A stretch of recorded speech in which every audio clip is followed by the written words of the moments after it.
এই দৃশ্য যুক্তরাষ্ট্রের ইউনিভার্সিটি অফ মিশিগানের সমাবর্তন অনুষ্ঠানকে ঘিরে। শনিবার ছিল বিশ্ববিদ্যালয়ের সমাবর্তন অনুষ্ঠান। গাজার ফিলিস্তিনিদের ওপর ইসরায়েলের যে হামলা চলছে তার প্রতিবাদ জানাতে এই অনুষ্ঠানের মঞ্চকে বেছে নেন ফিলিস্তিনিপন্থী একদল শিক্ষার্থী।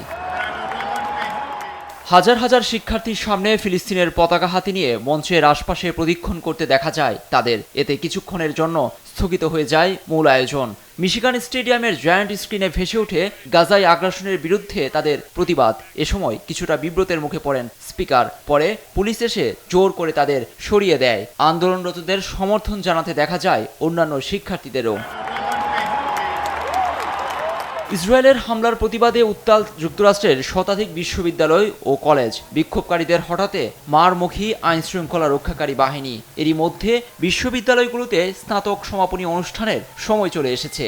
এই পরিস্থিতিতে সমাপনী অনুষ্ঠান বাতিল ও পিছিয়ে দিতে বাধ্য হচ্ছে অনেক বিশ্ববিদ্যালয়। বিক্ষোভকারীরা বলছেন, গাজায় আগ্রাসন অর্থায়ন বন্ধ না হলে আরও কঠোর পদক্ষেপ নিতে বাধ্য হবে তারা।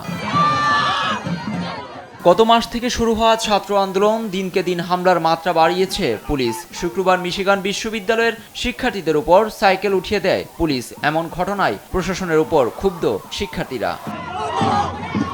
শনিবার ইউনিভার্সিটি অফ ভার্জিনিয়াতে শিক্ষার্থী ও পুলিশের মধ্যে ব্যাপক সংঘর্ষ হয়। পুলিশের দাবি, তারা নিয়ম ভেঙে বিশ্ববিদ্যালয় প্রাঙ্গণে অবস্থান নিয়ে বিক্ষোভ করে। আটক করা হয় বেশ কয়েকজন শিক্ষার্থীকে। এই আন্দোলন যুক্তরাষ্ট্রের সীমানা ছাড়িয়ে ফ্রান্স, অস্ট্রেলিয়া, জার্মানিতে ছড়িয়ে পড়ছে। জার্মানির বার্লিনে হাজার খানেক মানুষ বিক্ষোভে অংশ নেন। ইসরায়েলের সামরিক খাতে সব ধরনের সহায়তা বন্ধ করতে জার্মান সরকারের প্রতি আহ্বান জানান প্রতিবাদকারীরা।